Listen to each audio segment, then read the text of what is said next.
On the news tonight, State Deputy Governor appeals for speedy resolution of interstate boundary dispute.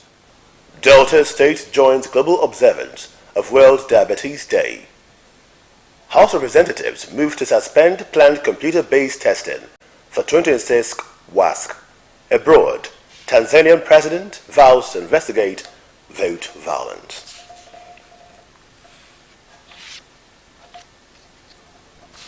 Good evening and welcome to Delta Television Main News tonight. I am Francis Ofulwe. You can also follow our news online on Facebook at Delta Broadcasting Service Asaba and on YouTube at Delta Broadcasting Service Asaba, or visit our website www.dbsasaba.com. And now the details.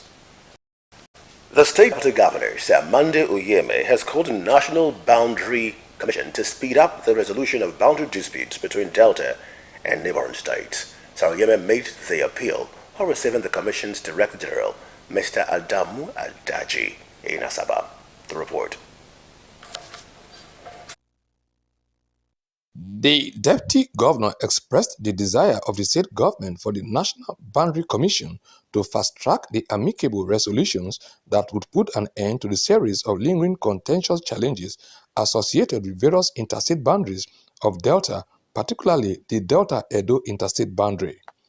Sir Oyeme said the Commission should also accord equal attention to other interstate boundaries involving Delta and Ondo and similar boundaries with a view to ensuring that all the 5 interstate boundaries involving Delta are resolved amicably in the shortest possible time. The Deputy Governor, who is the chairman of the Delta State Boundary Committee, commended the Commission for its activities carried out over the years on various interstate boundaries involving Delta, despite the stalemate experience in the actual delineation. He told the delegation that the Delta State Boundary Committee had made several efforts to appeal to communities to live in peace and harmony with their neighbors in order to enhance the spirit of peaceful coexistence at interstate level, which was in line with the more agenda of the Governor Sheriff Oborowori's-led administration. Sir Oyeme emphasized that there cannot be sustainable development in the absence of peace and security, stressing that the state government had confidence in the ability of the National Boundary Commission, as empowered by law, to do justice to the various interstate boundaries involving the state for the betterment of its citizens. The Director General, National Boundary Commission, Surveyor Adamu Adaji, said the visit would provide an avenue to meet with the State Boundary Committee to discuss the planned works on the Delta and Edo interstate boundary for better synergy. He noted that Delta State shares common interstate boundaries with Anambra, Bayelsa, Edo, Ondo, and Rivers State, adding that the boundary issues and resolutions, as well as the boundary definition process with respect to each of the interstate boundaries with other states, had received the attention of the Commission.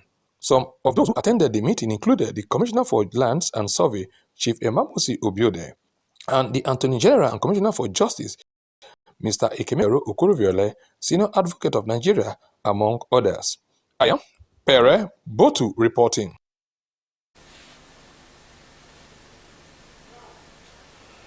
The Delta State Agency for the Control of HIV and AIDS, DELSACA, has called for stronger community-based action and enhanced domestic funding to sustain the state HIV response, especially as global support becomes increasingly uncertain. The Executive Secretary of DELSACA, Dr. Hobson Rudolph, made the call during an advocacy visit to the Delta State Traditional Rulers Council as part of activities ahead of the World AIDS Day 2025. Mora Isokma reports. Dr. Hobson Rudolph said traditional rulers remained key partners in mobilizing communities and influencing grassroots attitudes, noting that their leadership was essential in addressing treatment gaps and combating stigma. Given current statistics, he said Delta State had an estimated 68,170 people living with HIV, including 7,715 children and adolescents, out of which only 2,093 were on treatment, representing 28% coverage.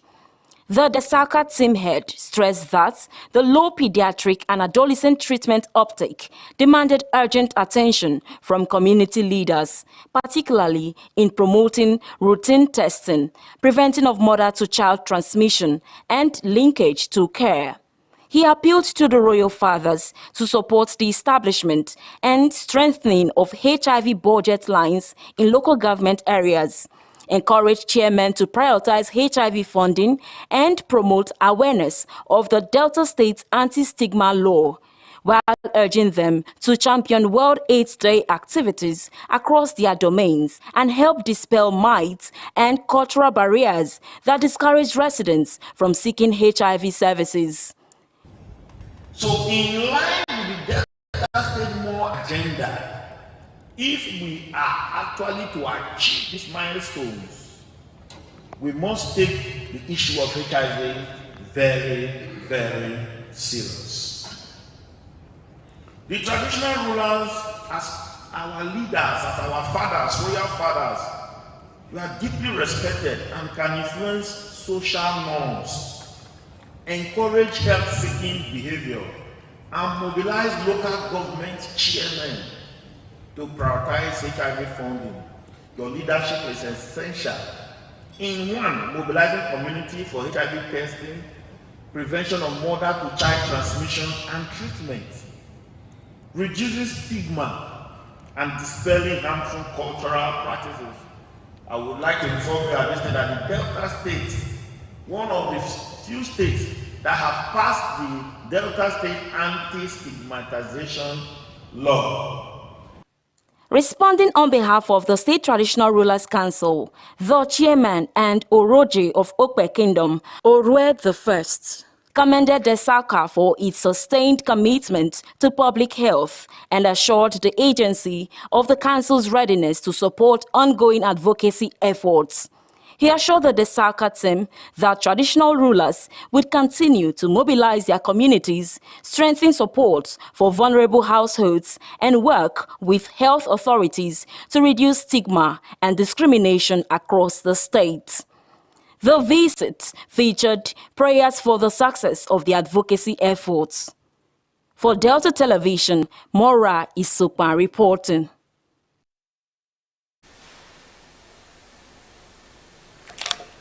Delta State today joined the global community to mark the 2025 World Diabetes Day with sensitization roadwalk and free screening for diabetes and high blood pressure.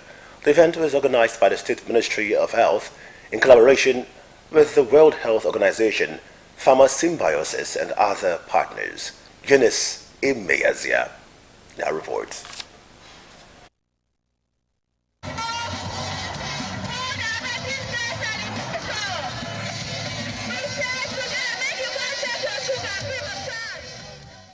The road walk took off from the State Secretariat down to the Interbell roundabout and back as participants distributed sensitization materials to motorists, pedestrians and shop owners along the route. Addressing newsmen, the Director of Medical Services, Ministry of Health, Dr. Chris Iwebu, who represented the Permanent Secretary, said the exercise was to raise awareness about the impact of diabetes on physical, mental and occupational well-being, in line with this year's theme, diabetes and well-being. All just to create awareness for our citizens, for them to know the dangers of this disease, that there is a need for them to be checking their blood sugar from time to time, regularly, on a very regular basis. And when they are, if diagnosed, the importance for them to seek medical treatment on time and then follow up regularly. Also speaking, the Permanent Secretary, State Ministry of Environment, Mr. Godwin Emelne, said diabetes affects not only physical health, but also mental and emotional stability. He stressed the need for supportive work environments and urged citizens to maintain personal and environmental hygiene. When you have a dirty environment and your eating habit is poor, you're going to be diabetic. In fact, keep your environment clean. The State Director, National Orientation Agency, NOA, Comrade Tracy Ikolomi, said diabetes can only be effectively managed through proper diet, regular exercise, medication, and periodic screening. She encouraged residents to adopt healthy lifestyles and go for early diagnosis. Go to any government hospital and ask for diabetes screening, and they will let you know your health status. Very important, because diabetes is a silent killer, and if you don't know on time, you find yourself a victim. The state coordinator, World Health Organization, Delta Field Office, Dr. Ibrahim Salisu, and the Non-Communicable Diseases Program Coordinator, Ministry of Health, Dr. Rita Bene, warned that diabetes could lead to blindness, kidney failure, heart attack, and limb amputation. They advised residents to avoid tobacco, limit alcohol intake, eat more vegetables and protein, and report symptoms early. There is need for government stakeholders to come together to provide the necessary resources for healthcare system, continue to address this increasing cases of diabetes.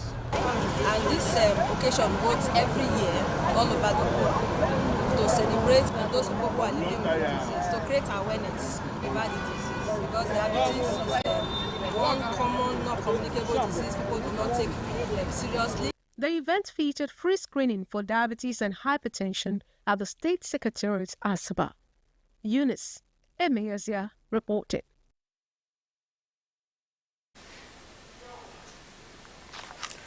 The Pension Transitional Arrangement Directorate, PTAD, has completed a payment of 3.9 billion naira in arrears to 91,146 eligible pensioners under the federal government's defined benefit scheme. A statement from PTAD's head of corporate communications, Olubenga Ajayi, confirmed the development in Abuja. He explained that the payout is part of the 32,000 naira increment recently approved by President Bola Tinubu. According to the breakdown, 1.9 billion naira was paid to 59,865 pensioners under the Parastatal Pension Department. 850 million naira went to 12,976 pensioners in the Civil Service Pension Department, and 620 million naira was disbursed to 9,689 pensioners under the Police Pension Department. PTAD's Executive Secretary, Dulokbe Odunaya, reaffirmed the federal government's commitment, declared outstanding arrears, and improving the welfare of senior citizens as part of the President's renewed Hope agenda. Meanwhile, PTAD has announced the implementation of the new pension increments will begin in the September 2025 payroll cycle. The package includes a fixed 32,000 naira increase, as well as additional percentage adjustments of 10.66% and 12.95% for eligible categories.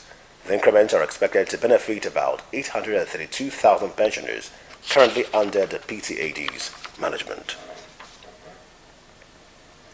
And now Nigeria and Mali has reaffirmed their commitment to strengthen bilateral relations and confronting growing security threats across West Africa. This follows a courtesy visit by Nigeria's Minister of Defense, Mr. Mohammed Badaru, to Mali's Prime Minister, General Abdoulaye Maiga, on the sidelines of the maiden International Defense and Security Exhibition, BAMEX 2025, in Bamako.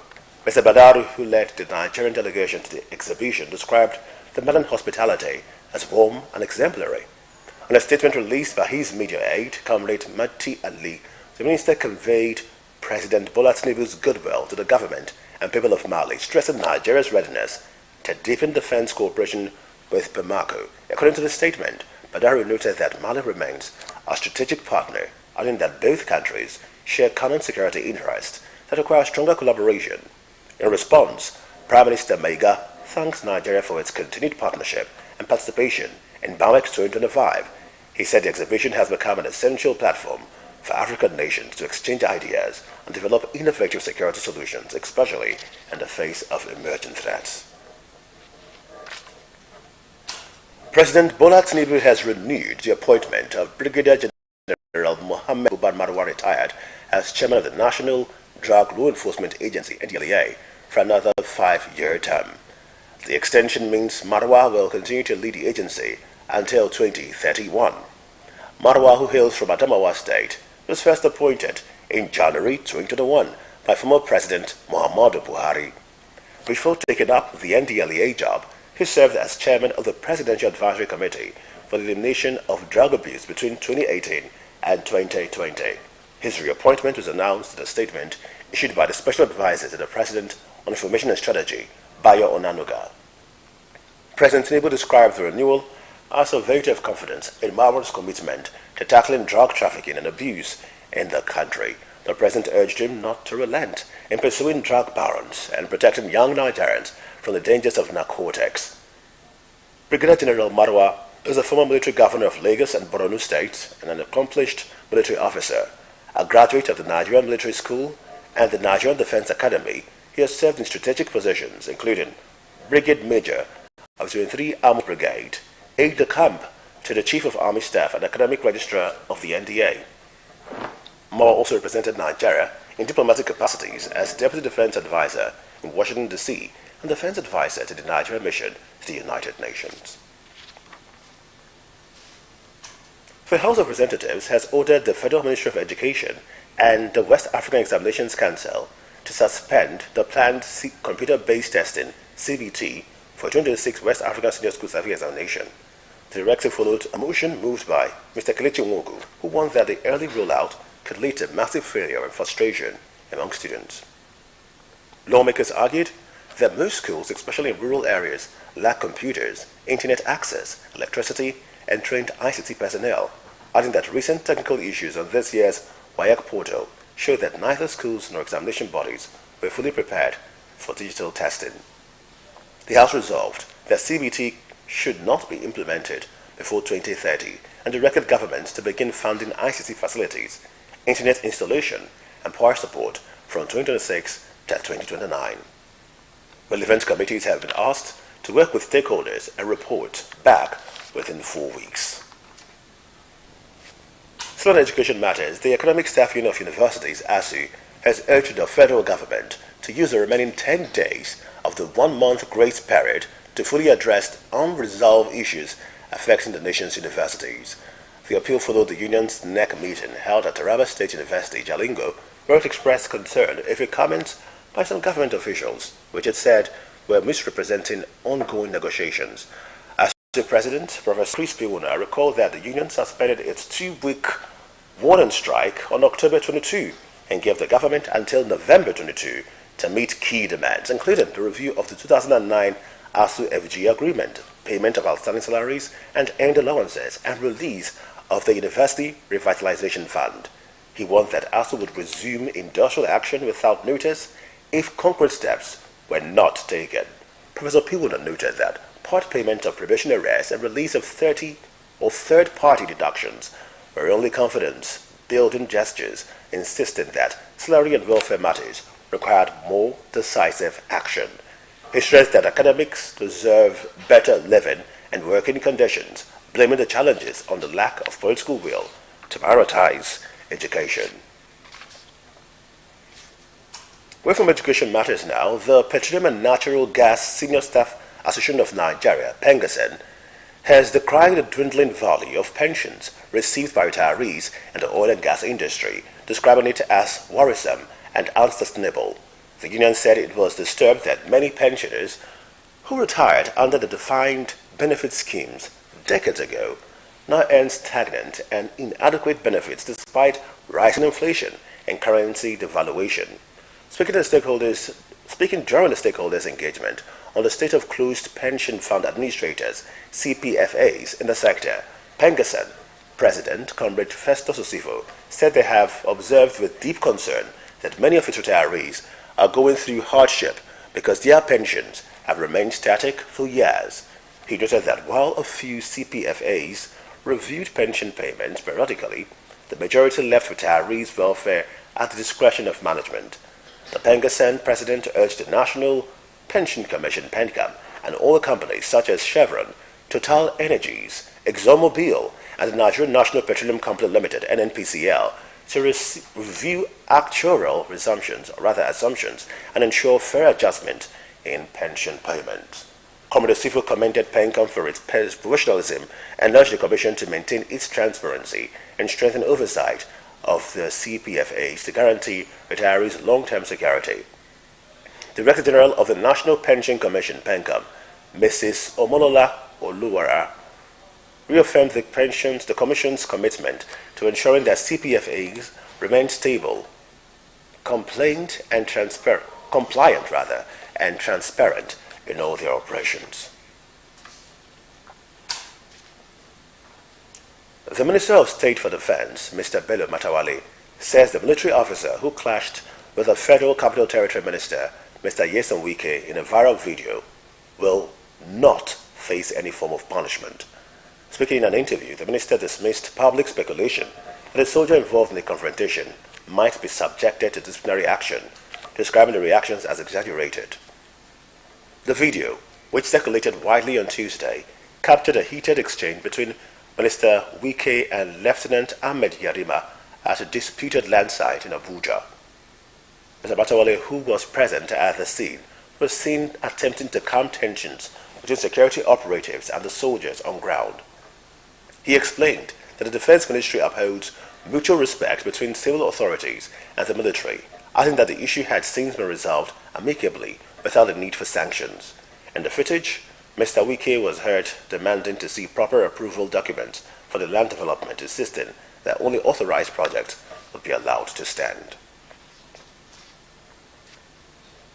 The Inspector General of Police, IGP Kayode Egbetokun, has lamented the devastating impact of misinformation, saying it has become a silent time bomb.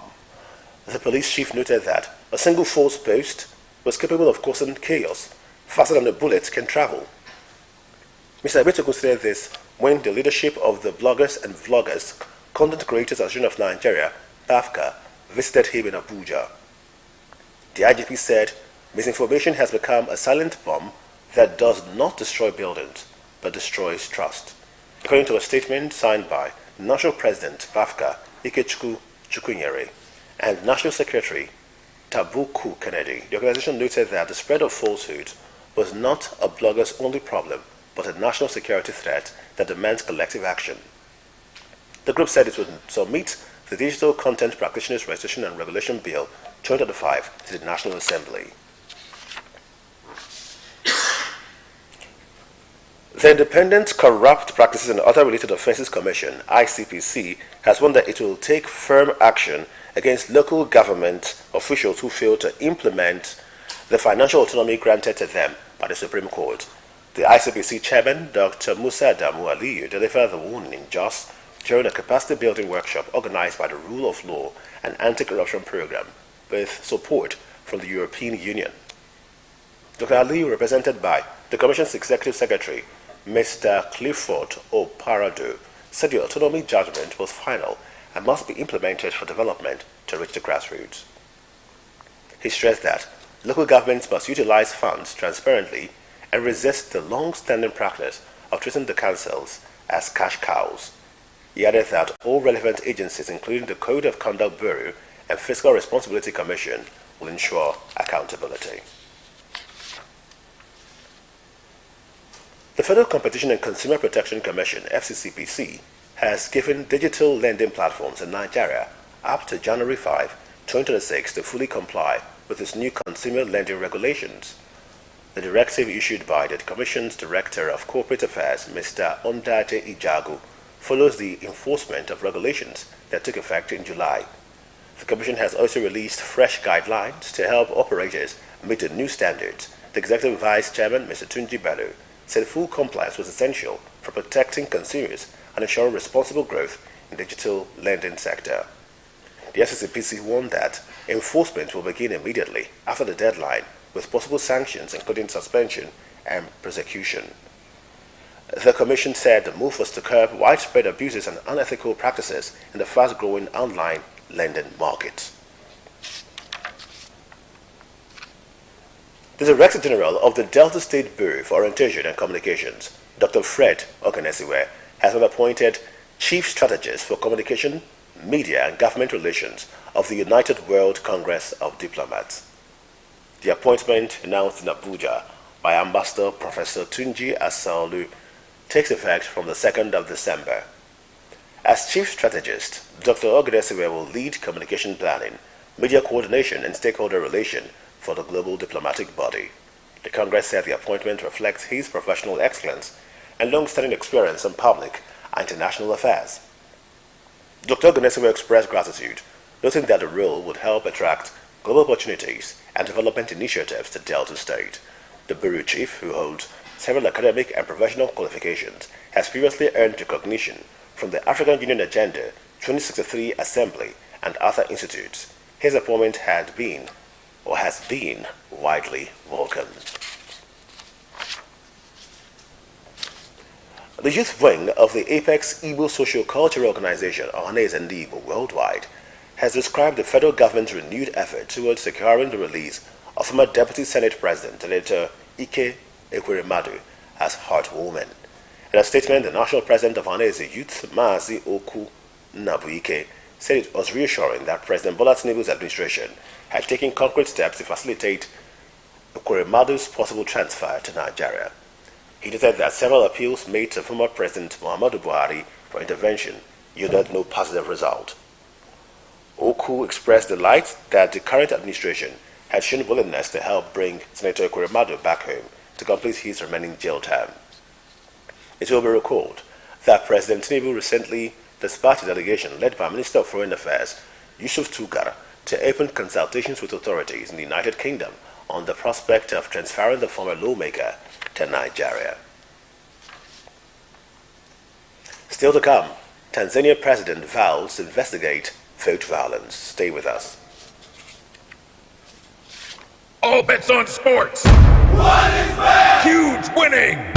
What is fair? High odds. What is fair? Fast pay. What is fair? What is fair? Bookmaker Company. Progress no dey happen just like that. It dey come from support when you need am. Mommy, I got the school fees. You too much. Na money point oh. Money point, thank you. Customer, na transfer abi? Confirm. Bro, na transfer. Na money point oga. Oh, na confirm. Progress na peace of mind when you know say payment go land as Sure Banker.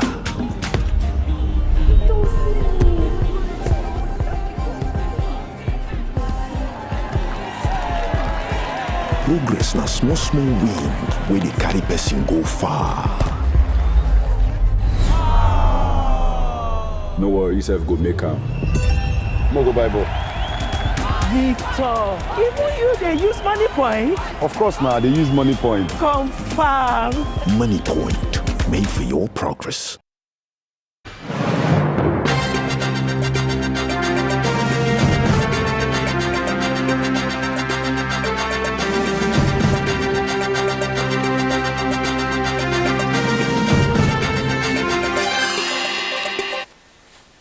This is Delta TV Main News at 8. The Global Scene is next as we join our World News Desk. President Cyril Ramaphosa said today that South Africa will symbolically hand over the G20 presidency to an empty chair in the absence of United States leadership at the summit next week, while stressing the need to repair trade ties with Washington. U.S. President Donald Trump said last week no government officials will attend the Group of 20 summit on November 22nd to 23rd in South Africa because of what he said were human rights abuses, citing widely debunked assertions about why South Africans being slaughtered and chased off their land. President Trump has said the refugee admissions into the U.S. this year will be focused largely on Afrikaners, who are mainly the descendants of Dutch settlers and make up the majority of South Africa's white population. South Africa officials are increasingly exasperated with President Trump's claim that Afrikaners are victims of ethnic cleansing. President Ramaphosa said his priority was to maintain economic ties with one of his biggest trade partners.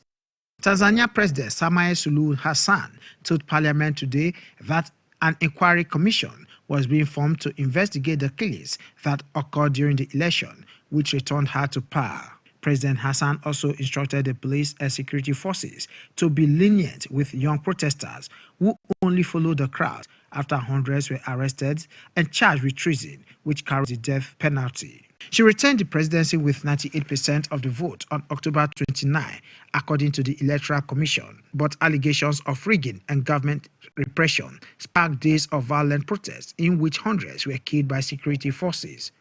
according to the opposition and right groups, amid a total internet blackouts. Let's join our business news desk for stories on business and the economy. The Securities and Exchange Commission (SEC) has announced that Nigeria's capital market will officially transition to a trade date plus 2 days settlement cycle for equities transactions, with effect from Friday, November 28, 2025, in a move designed to align with global best practices and enhance market efficiency. Hitherto, the market was running on trade data plus 3 days settlement cycle. The Commission, in a statement yesterday, noted that the transition is now at the implementation stage, following months of preparation and stakeholders testing. According to SEC, the migration is expected to significantly enhance the Nigeria capital market by allowing investors quicker access to funds, thereby enhancing overall market liquidity and reducing counterparty risk exposure, thereby fostering a more stable and resilient market environment. Under the new system, all trades executed on Friday, November 28, 2025 will be settled on Tuesday, December 2, 2025, while transactions carried out before that day will follow the existing T plus 3 schedule. This means that trade executed on Thursday, November 27 will also settle on December 2nd, coinciding with the first batch of T2 settlements.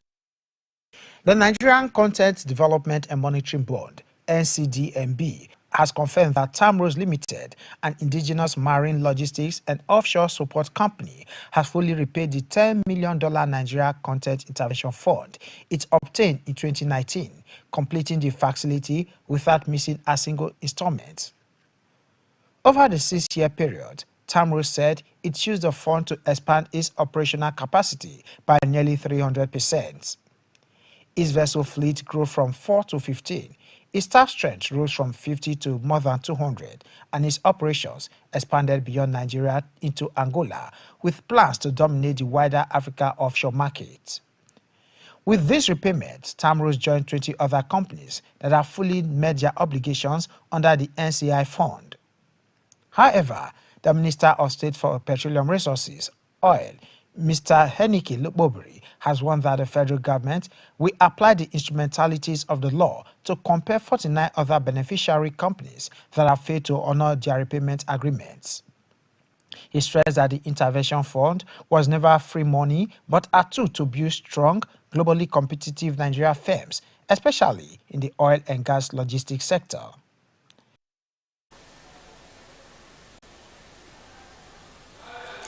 Let's join our sports news desk for happenings in the world of sports. And we'll move to our next story now.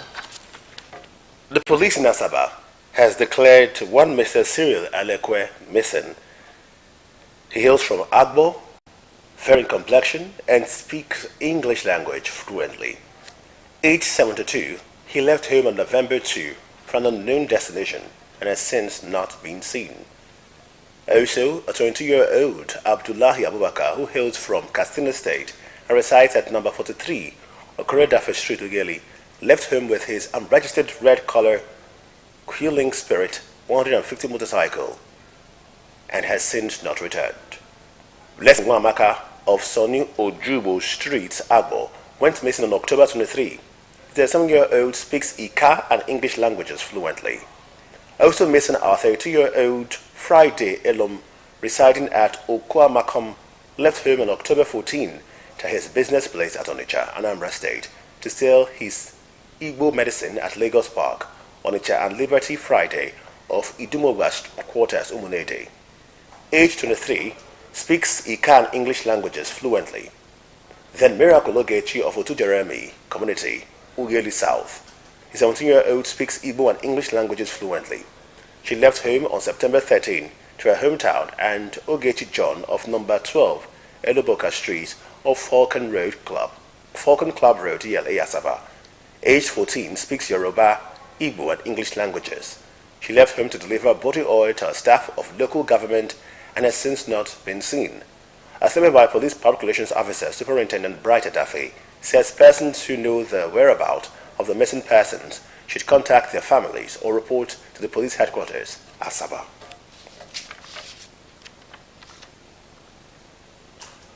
The remains of Dr. Christopher Godwin Igweke have been laid to rest at his hometown, Kukuri, in Ethiop East local government area. Henry Nogwa reports.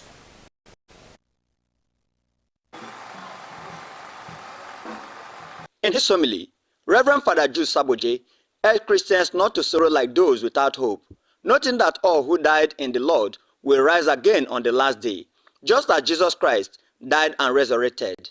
He reminded believers to live for God and hold firmly to Christ's promise of resurrection, citing the biblical story of Lazarus as evidence that death is not the end of the faithful.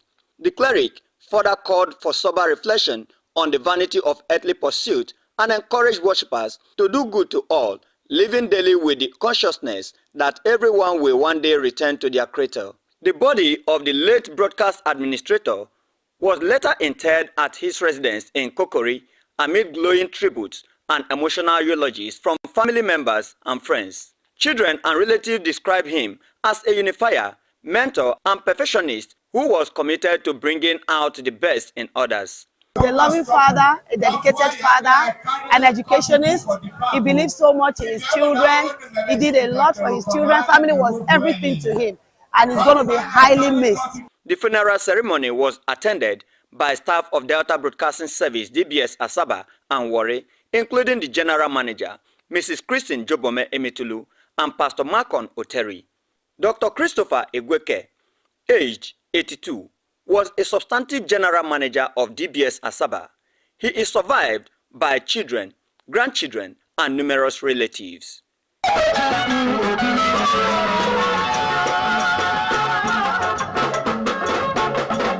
Henry Onogwa reporting.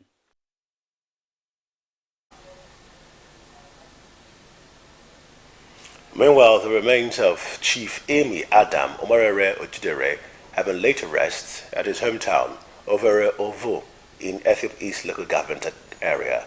If we again to Henry Unogwa. Reverend Father Mbautu said death offered a sober reflection on the vanity of earthly pursuit and reminded the living that nothing lasts forever. The priest called on all to live for God by caring for those who are less privileged. He further advised believers to live daily with the awareness that they will one day return to their Creator, stressing that good deed should be done for the living, as whatever is done for the dead holds no value. Those of us who are alive, let us treat each other well. Let us show each other enough love and care and support. Because this is the only time we have to do that. Not when the person is already in this form. The body of Chief Ojuedere was later interred at his family residence amid tributes and eulogies. Children, grandchildren, and an in-law described the late patriarch as a unifier, a mentor, a disciplinarian, and a compassionate man whose selfless lifestyle touched many lives. There was never a dull moment with him. For him, there was no problem too bothersome that would make him sad. He was always a happy man. He will always tell you, it's okay, it is well, it will get better, don't be sad, be happy. I can always say he had the best heart. He was very generous, bubbly, never a dull moment with him. He's called Bomboy. That was the name we had for him. He was just amazing. He was a friend. Can't believe I'm using past tense, but yeah, amazing. A jolly good fellow, a father, and for a man for all people. A message from my dad. That's the most painful part of this whole thing. The fact that I wake up in the morning and I don't see a message from my dad. The fact that I open Facebook and I don't see any picture of my children. That's what greets me every morning. That's what I will miss about my father. He was aged 73. The funeral ceremony was attended by staff of Delta Broadcasting Service, DBS Asaba, led by the general manager, Mrs. Christine Jobome Emetulu, in solidarity with one of their own, Mrs. Miriam Uge. Henry Onogwa reporting. Now a thought for the day. Change the world by being yourself.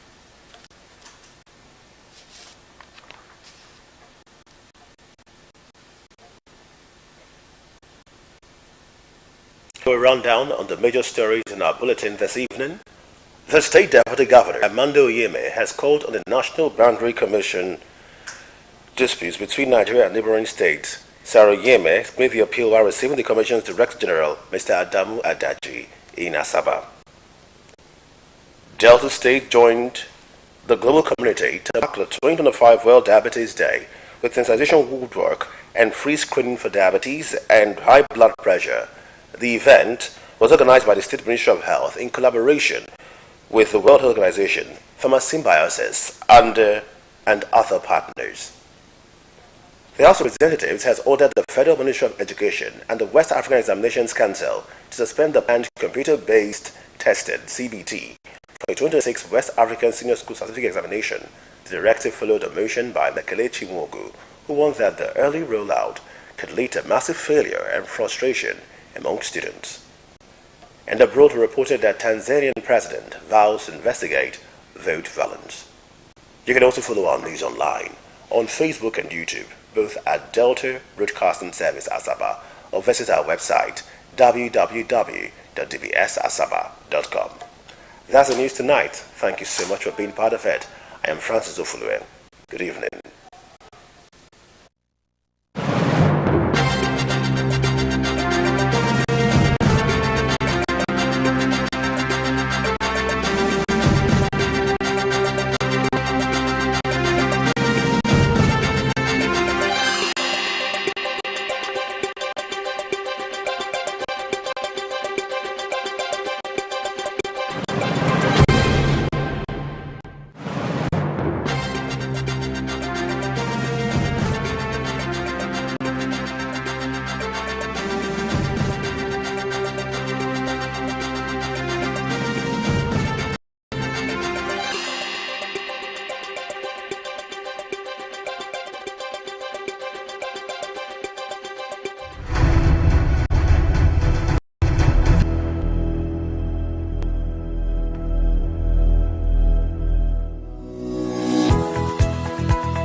Banks, our schools, our hospitals. Let's stand together.